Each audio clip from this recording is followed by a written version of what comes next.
जय हिंद दोस्तों, स्वागत है आप सभी का हमारे YouTube channel student study platform पर। दोस्तों, बिहार एसएससी इंटर स्तरीय मुख्य परीक्षा में अब मात्र 11 दिन शेष हैं। तो दोस्तों, मैंने आप सभी के लिए बिहार एसएससी का एक प्रीवियस पेपर जो कि 2018 में पूछा गया था, उसके सामान्य ज्ञान का 1 से लेकर 100 सवालों का ये सेट है दोस्तों, जिसकी पहली 1 से लेकर के 50 सेट का जो सवाल था उसको मैंने प्रीवियस वीडियो में बता दिया। आज मैं 51 से लेकर 100 तक के सवालों का हल कराऊंगा। तो दोस्तों, ये देख सकते हैं, इस वीडियो का ये पार्ट 2 है। तो शुरुआत करते हैं आज का सवाल। और साथ ही दोस्तों, अगर आप हमारे चैनल पर नए हैं तो आप हमारे चैनल को सब्सक्राइब कीजिएगा, साथ में बेल आइकन दबाना नहीं भूलिएगा दोस्तों। तो दोस्तों, यहाँ पे 51वां सवाल है, कोणार्क मंदिर 13वीं शताब्दी में नरसिम्ह देव द्वारा निर्मित किया गया था, वह किस वंश का था? पहला ऑप्शन है गंगा वंश, दूसरा ऑप्शन है पांड्यन वंश, तीसरा ऑप्शन है पल्लव वंश और चौथा ऑप्शन है सातवाहन वंश। तो दोस्तों, आपको बताना है कि नरसिंह देव जो 13वीं शताब्दी में कोणार्क मंदिर का निर्माण कराया था, वह किस वंश का था? तो दोस्तों, यहाँ पे इसका आंसर हो जाएगा गंगा वंश। वह गंग वंश के थे। इसके बाद है 52वां सवाल दोस्तों, इनमें से किसने आईसीसी चैंपियंस ट्रॉफी 2017 जीती है? तो दोस्तों, ये मैं बता दूं कि ये तो पुरानी सवाल है, लेकिन ये पूछी नहीं जाएगी, लेकिन इस पे आधारित आप और सवाल को प्रैक्टिस कर सकते हैं। खैर, इसकी जो ऑप्शंस हैं यहाँ पर श्रीलंका, इंडिया, पाकिस्तान और इंग्लैंड, और इसका सही उत्तर हो जाएगा दोस्तों पाकिस्तान। पाकिस्तान ने 2017 की आईसीसी चैंपियंस ट्रॉफी जीती है। 53वां सवाल है, पानी में निलंबित अशुद्धियों को प्रभावी रूप से हटा दिया जाता है। यहाँ पे 4 ऑप्शंस हैं, नींबू पानी मिलाना, क्लोरीनीकरण, फिल्टर एलम मिलाना, रेत के माध्यम से फिल्टरिंग। तो दोस्तों, इसका सही आंसर हो जाएगा फिल्टर एलम मिलाना। 54वां सवाल, हाल ही में बिहार और नेपाल के किन शहरों के बीच आर्थिक वृद्धि और विकास को बढ़ावा देने के लिए रणनीतिक रेलवे लिंक योजना बनाई गई है? 4 ऑप्शन है यहाँ पे। पहला ऑप्शन है रक्सौल काठमांडू, दूसरा ऑप्शन है गया विराटनगर, तीसरा ऑप्शन है दरभंगा पोखरा और चौथा ऑप्शन है पटना नेपालगंज। तो दोस्तों, इसका सही आंसर हो जाएगा ऑप्शन नंबर ए, रक्सौल काठमांडू। तो दोस्तों, यहाँ पर देख सकते हैं कि बिहार और नेपाल के किन शहरों के बीच, तो बता दूं, रक्सौल जो है बिहार का जिला है और काठमांडू नेपाल की राजधानी है। इन दोनों जगहों के बीच में यहाँ पे रेलवे लिंक योजना बनाई गई है। इसके बाद 55वां सवाल है दोस्तों, उपयोग के संदर्भ में निम्नलिखित में कौन सा एक सही सुमेलित नहीं है? तो देख सकते हैं दोस्तों, यहाँ पे 4 ऑप्शन हैं, भारी पानी मॉडरेटर, ऑप्शन नंबर 2 डीडीटी कीटनाशक, मिथाइल शराब पेय पदार्थ और तरल अमोनिया रेफ्रिजरेंट। इसका सही उत्तर हो जाएगा, ये संदर्भ में सही नहीं है। यहाँ पर देख सकते हैं मिथाइल शराब पेय पदार्थ, यहाँ पर हो जाएगा आंसर। 56वां सवाल है दोस्तों कि निम्नलिखित में से किसने गुरु ग्रंथ साहिब को सिख धर्म का एक पवित्र ग्रंथ और सिखों के अस्थायी गुरु का दर्जा घोषित किया? यहाँ पर सिख साम्राज्य की बात हो रही है दोस्तों यहाँ पर। तो यहाँ पे 4 ऑप्शन हैं, गुरु अर्जुन देव, option number B Guru Tegh Bahadur, option number सी गुरु गोविंद सिंह और option number D Guru Nanak Dev. तो इसका सही आंसर हो जाएगा दोस्तों ऑप्शन नंबर सी, गुरु गोविंद सिंह। साथ ही मैं पूछना चाहूँगा आप सभी से दोस्तों, इसका जवाब दीजिएगा आप कमेंट बॉक्स में कि हमारे बिहार के जो एक सिख गुरु हुए जिनका जन्म यहाँ पे हुआ था, वो उनका नाम क्या था? आपको बताना है। इन 4 ऑप्शन में वो एक नाम छिपा है, तो आपका सही आंसर कमेंट बॉक्स में जरूर बताइएगा। इसके बाद 57वां सवाल है, सूरज की रोशनी के संपर्क में आने से व्यक्ति को स्वास्थ्य में सुधार लाने में मदद करता है, क्योंकि? तो दोस्तों, यहाँ पे 4 ऑप्शन है, त्वचा तेज और संरक्षित बन जाती है, ऑप्शन नंबर बी इंफ्रा लाल रोशनी शरीर में जीवाणुओं को मार देती है, ऑप्शन नंबर सी अल्ट्रा बैगनी किरणें त्वचा के तेल को विटामिन डी में परिवर्तित करती है, और ऑप्शन नंबर डी शरीर का पानी जल्दी वाष्पित हो जाता है जिससे शरीर की सफाई होती है।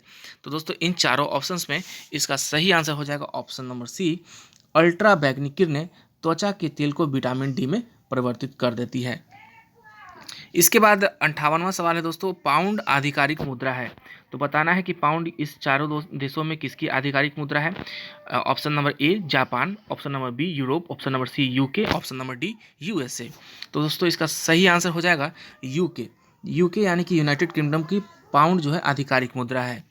उसके बाद 59वां सवाल है, निम्नलिखित में से कौन भारतीय संविधान का मसौदा समिति में था? तो दोस्तों भारतीय संविधान की मसौदा समिति में कौन इसके मेंबर थे? यहाँ पर देख सकते हैं C Rajagopalachari, S Radhakrishnan, Rajendra Prasad, B R Ambedkar. तो दोस्तों इन चारों में सही उत्तर हो जाएगा B R Ambedkar ji. B R Ambedkar ji भारतीय संविधान के मसौदा समिति में वो थे। इसके बाद है 60वां सवाल, बिहार में किसानों को नील का पौधा उगाने के लिए मजबूर करने और उन्हें आवश्यक भोज्य पदार्थ न देने और नील के लिए पर्याप्त भुगतान न मिलने के कारण 1917 में एक राष्ट्रीय विरोध प्रदर्शन हुआ, जिसे किस नाम से जाना जाता है? तो दोस्तों ये काफ़ी सही सवाल है और आसान भी सवाल है, क्योंकि आप सभी को पता है कि नील को लेकर के, नील की खेती को लेकर के ये आपके राष्ट्रपति जो हमारे महात्मा गांधी जी हुए, उन्होंने पहली बार भारत में यहाँ पर सत्याग्रह किए थे। तो आपको ये उनका सत्याग्रह बताना कि कौन सा सत्याग्रह उन्होंने किया था। यहाँ पर बारडोली सत्याग्रह, वाइकोम सत्याग्रह, चंपारण सत्याग्रह और खेड़ा सत्याग्रह। तो दोस्तों मैं बता दूं कि महात्मा गांधी के द्वारा जो भारत में प्रथम सत्याग्रह किया गया था वह था चंपारण सत्याग्रह। और चंपारण सत्याग्रह दोस्तों नील की खेती को लेकर के किया गया था। 61वां सवाल है दोस्तों यहाँ पर, जुलाई 1933 में कांग्रेस ने क्या आरंभ करने का फैसला किया? 4 ऑप्शन है यहाँ पे, सत्याग्रह, दूसरा ऑप्शन है व्यक्तिगत नागरिक अवज्ञा, स्वदेशी आंदोलन, भारत छोड़ो आंदोलन। तो दोस्तों इन चारों ऑप्शंस में इसका सही उत्तर हो जाएगा व्यक्तिगत नागरिक अवज्ञा। इसके बाद है 62वां सवाल, एक सुपर कंडक्टर की मुख्य विशेषता यह है कि, 4 ऑप्शन है, धारा प्रवाह के लिए उच्च प्रतिरोध प्रदान करना, उच्च तापमान पर बिजली का संचालन करता है, कम तापमान पर बिजली का संचालन करता है और धारा प्रवाह के लिए कोई प्रतिरोध प्रदान नहीं करता। दोस्तों इसका सही उत्तर हो जाएगा धारा प्रवाह के लिए कोई प्रतिरोध प्रदान नहीं करता। ये हो जाएगी सुपर कंडक्टर की मुख्य विशेषता। 63वां सवाल है, इनमें से कौन सा अप्रत्यक्ष कर नहीं है? सीमा शुल्क, निगम शुल्क, उत्पाद शुल्क और सर्विस शुल्क। तो दोस्तों इसका सही उत्तर हो जाएगा निगम शुल्क। निगम शुल्क एक जो है इनडायरेक्ट टैक्स नहीं है। 64वां सवाल है दोस्तों, रोहन बोपन्ना और जीवन निदान चीजिया संबंधित हैं।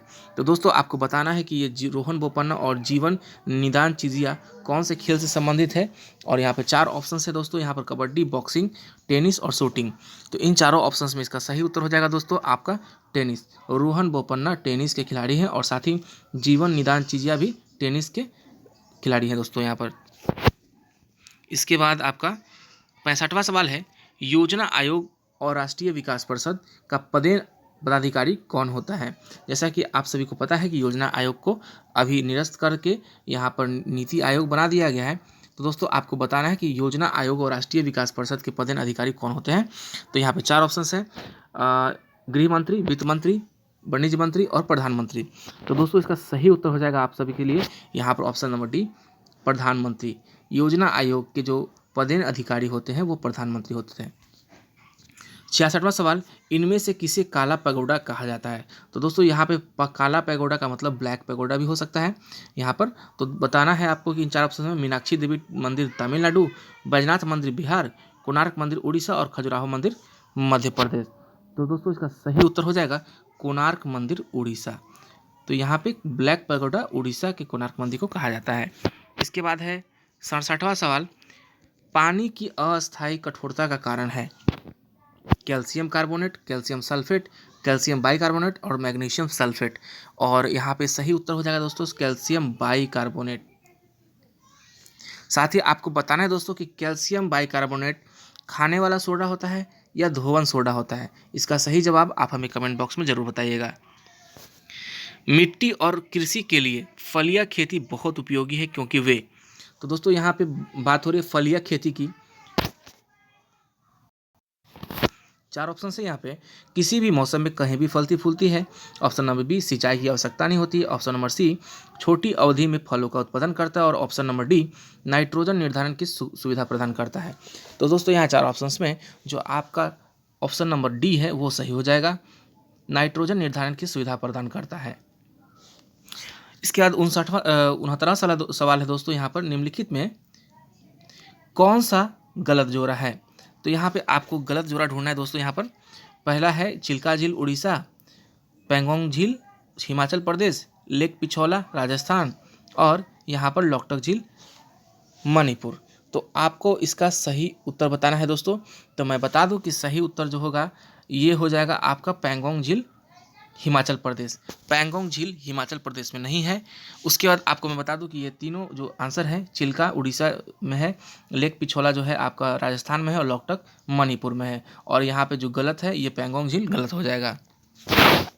17वां सवाल है दोस्तों, जम्मू और कश्मीर का संविधान किसके द्वारा बनाया गया? तो दोस्तों जैसा कि जानते हैं कि जम्मू और कश्मीर का संविधान पहले धारा 370 के अकॉर्डिंग चलता था, लेकिन आपको यहाँ बताना है कि जम्मू और कश्मीर का संविधान किसके द्वारा बनाया गया। 4 ऑप्शन यहाँ पे, संसद द्वारा स्थापित संविधान सभा, राज्यसभा के गवर्नर, लोकसभा और जम्मू और कश्मीर द्वारा स्थापित संविधान असेंबली। 4 ऑप्शंस में यहाँ सही उत्तर हो जाएगा दोस्तों, जम्मू और कश्मीर द्वारा स्थापित संविधान असेंबली के द्वारा यहाँ पर जम्मू कश्मीर का संविधान बनाया गया था। 71वां सवाल है दोस्तों, पैनक्रियाज अगर ठीक से काम ना करे तो क्या होगा? यहाँ पर हो जाएगा क्वासी ओरकोर, उसका न्यूमोनिया, पीलिया, मधुमेह। 4 ऑप्शंस में यहाँ पे सही उत्तर हो जाएगा यहाँ पर मधुमेह। अगर आपका पैनक्रियाज सही काम नहीं करता है तो आपको यहाँ पर डायबिटीज़ यानी कि मधुमेह की बीमारी हो सकती है। इसके बाद हो जाएगा 72वां सवाल, सौर ग्रहण तब होता है जब, बताना है सौर ग्रहण के बारे में दोस्तों, ये सौर ग्रहण कब होता है और जब होता है तो क्या होता है। यहाँ पर देख सकते हैं कि चंद्रमा जो है, चंद्रमा सीधे पृथ्वी के पीछे और इसकी छाया में होता है। चंद्रमा सूर्य और पृथ्वी के बीच होता है, पृथ्वी चंद्रमा और सूर्य के बीच होता है, सूर्य चंद्रमा और पृथ्वी के बीच होता है। तो दोस्तों यहाँ पर 4 ऑप्शन है, 4 ऑप्शंस में आपका ऑप्शन नंबर बी सही हो जाएगा। सौर ग्रहण तब होता है, यानी कि सौर ग्रहण तब लगेगा जब चंद्रमा जो होगी सूर्य और पृथ्वी के बीच में आ जाएगी। इस बात को ध्यान दीजिएगा दोस्तों, सौर ग्रहण तब लगेगा जब चंद्रमा सूर्य और पृथ्वी के बीच में होता है। 73वां सवाल है दोस्तों, निम्नलिखित में से कौन सा पुरस्कार हाल ही में कम लागत हाउसिंग डिजाइनिंग के लिए इंडियन आर्किटेक्ट बालकृष्ण दोषी को दिया गया? 4 ऑप्शन है यहाँ पर, Abel prize, UNESCO press freedom prize, उसके बाद है Pritzker prize, film friendly state award. तो दोस्तों यहाँ पर इसका सही उत्तर हो जाएगा प्रिट्जगर प्राइज। यहाँ पर हाउसिंग डिजाइनिंग के लिए इंडियन आर्किटेक्ट बालकृष्ण दोषी को प्रिट्जगर प्राइज यहाँ दिया गया। 74वां सवाल है दोस्तों, कौन सी गर्म मौसम वाली सब्जी है? दोस्तों बताना है आपको कौन सी ये गर्म मौसम वाली सब्जी है। भिंडी, सलगम, मटर और फूल गोभी। तो दोस्तों इसका सही उत्तर हो जाएगा आप सभी के लिए भिंडी। जैसा कि मैं बता दूं कि अभी हम लोग के यहाँ ठंड का मौसम है और जैसा कि ठंड के मौसम में हम सब जानते हैं कि फूल गोभी काफ़ी मात्रा में मिलती है, सलजम में मिलती है, उसके बाद आपका मटर भी प्रचुर मात्रा में मिलती है। लेकिन ठंड के मौसम में भिंडी की उपज कम होती है और ना के बराबर होती है। इसके बाद 75वां सवाल है दोस्तों कि भारत छोड़ो आंदोलन को कांग्रेस कमेटी ने बॉम्बे सत्र में कब लॉन्च किया? 4 ऑप्शन है यहाँ पर, 24 अगस्त 1946, ऑप्शन नंबर बी 8 अगस्त 1942, ऑप्शन नंबर सी 15 अगस्त 1945 और ऑप्शन नंबर डी 2 अक्टूबर 1947। इसका सही उत्तर हो जाएगा ऑप्शन नंबर बी 8 अगस्त 1942 को कांग्रेस कमेटी ने बॉम्बे सत्र में भारत छोड़ो आंदोलन लॉन्च किया था। इसके बाद आपका 76वां सवाल है, राष्ट्रपति रामनाथ कोविंद ने मरणोपरांत किस वायुसेना गरुड़ कमांडो को भारत की सर्वोच्च पीस टाइम मिलिट्री अलंकरण अशोक चक्र 2018 सम्मानित किया? यानी कि यहाँ पर सवाल पूछा जा रहा है दोस्तों कि 2018 का अशोक चक्र किसे दिया गया? 4 ऑप्शन है यहाँ पे, captain Vikram Batra, option number B सूबेदार योगेंद्र सिंह यादव, कैप्टन रवि धारणी धिरका, कॉर्पोरल ज्योति प्रकाश निराला। तो दोस्तों यहाँ पे चारों ऑप्शन में सही उत्तर हो जाएगा कॉर्पोरल ज्योति प्रकाश निराला जी को अशोक चक्र 2018 से सम्मानित किया। इसके बाद आपका 77वां सवाल हो जाएगा दोस्तों, कंबोडिया में अंगकोर वाट मंदिर किसे समर्पित है? दोस्तों मैं बता दूं अंगकोर वाट जो मंदिर है हिंदू धर्म का सबसे बड़ा मंदिर माना जाता है और यह कंबोडिया में स्थित है। कंबोडिया एक देश है दोस्तों और यहाँ पर जो पूछा जा रहा है कि कंबोडिया में अंगकोर वाट किसे समर्पित है? दुर्गा जी, ब्रह्मा, विष्णु, शिवा। तो दोस्तों मैं बता दूं कि इसका सही उत्तर हो जाएगा ऑप्शन नंबर सी विष्णु को समर्पित है। तो दोस्तों यहाँ पे कंबोडिया में जो अंगकोर वाट मंदिर है विष्णु भगवान को समर्पित है। 78वां सवाल है दोस्तों, भारत ने सरकार के संघीय रूप का चयन किया क्योंकि? चार ऑप्शन है प्रशासन के लिए सुविधा, लोगों पर नियंत्रण प्राप्त करना, भूमि रूप में विविधता, भाषाओं और संस्कृति में विविधता। तो बताना है दोस्तों कि भारत ने सरकार के संघीय रूप को चयन क्यों किया गया था यहाँ चार ऑप्शंस में। इसका सही उत्तर हो जाएगा आप सभी के लिए ऑप्शन नंबर डी, भारत भाषाओं और संस्कृति में विविधता। इसके बाद 79वां नंबर सवाल है दोस्तों, बिहू त्योहार कहाँ मनाया जाता है? तो दोस्तों त्रिपुरा, वेस्ट बंगाल, नागालैंड और आसाम। इसका सही उत्तर हो जाएगा बिहू जो है आपका आसाम में मनाया जाता है। उसके बाद है 80 नंबर का सवाल है दोस्तों, यहाँ पर भारत में होम रूल लीग आंदोलन शुरू किया। तो बताना है दोस्तों कि भारत में होम रूल लीग आंदोलन किसने शुरू किया? चार ऑप्शन है यहाँ पे, मौलाना अबुल कलाम आज़ाद और जाकिर हुसैन, एनी बेसेंट और बीजी तिलक, और दादा भाई नौरोजी और सरदार पटेल, MK गांधी और GL नेहरू। तो दोस्तों इसका सही उत्तर हो जाएगी यहाँ पर option number B, Annie Besant और बाल गंगाधर तिलक। इसके बाद 81वां नंबर का सवाल है, सुंदरबन नेशनल पार्क में मुख्य रूप में क्या है? तो दोस्तों बताना है कि सुंदरबन जो नेशनल पार्क आपका यहाँ पर है वो मुख्य रूप से क्या है इसके अंदर? तो घास भूमि है, शीतोष्ण वन है, मैंग्रोव वन है या शंकुधारी वन है? तो दोस्तों इसका सही उत्तर हो जाएगा mangrove one. Sundarban national park मुख्य रूप से मैंग्रोव वन है। इसके बाद 82वां नंबर का सवाल है, रूल्ड और miss ruled story and destiny of Bihar नामक पुस्तक के लेखक कौन है? चार यहाँ पर ऑप्शन है, संतोष सिंह, विक्रम सेठ, खुशवंत सिंह और RK नारायणा। और इसका सही उत्तर हो जाएगा दोस्तों संतोष सिंह, इसका सही उत्तर हो जाएगा। इसके बाद 83वां नंबर का सवाल है, निम्नलिखित में कौन सा स्तनधारी बच्चे देने के बजाय अंडे देता है? तो बताना है दोस्तों कि एक ऐसा स्तनधारी जो स्तनधारी होते हुए भी अंडा देता है। तो दोस्तों यहाँ पर चार ऑप्शन हैं, एकिडना, कंगारू, वेल और चमगादड़। और इसका सही उत्तर हो जाएगा दोस्तों ऑप्शन नंबर ए, एकिडना। एकिडना ही एक ऐसा है जो स्तनधारी होते हुए भी अंडे देता है। इसके बाद 84वां नंबर का सवाल है दोस्तों, गल्फ ऑफ मन्नार और पाक स्ट्रेट हिंदुस्तान और किसके बीच में है? तो दोस्तों बताना है कि गल्फ ऑफ मन्नार की खाड़ी और पाक स्ट्रेट यानी कि पाक जल डमरू मध्य जो है किसके बीच में है? हिंदुस्तान और किसके बीच में है?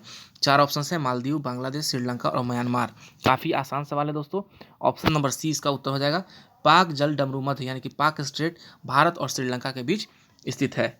इनमें से कौन सा गौतम बुद्ध का जन्म स्थान है? चार ऑप्शन है, लुम्बिनी, सारनाथ, बोधगया और कुशीनगर।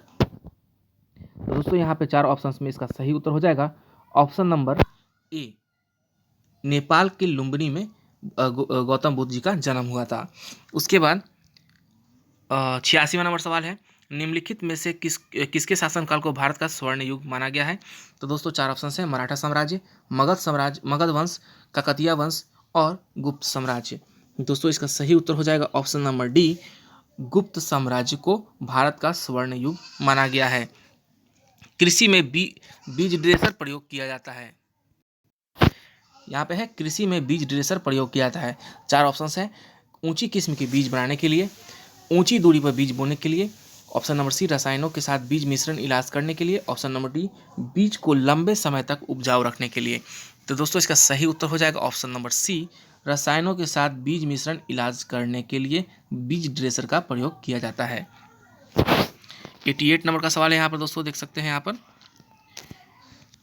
एक अधिक ऊंचाई पर उड़ने वाले हवाई जहाज के अंदर क्या होता है? यहाँ पर देख सकते हैं चार ऑप्शन है, अंदर की वायु दबाव बाहर के वायु दबाव से अधिक होता है, वायु पंप के उपयोग से सामान्य वायुमंडलीय दबाव बनाए रखा जाता है, वायु दबाव बाहर के दबाव से के समान होता है, अंदर की वायु दबाव बाहर के वायु दबाव से कम होता है।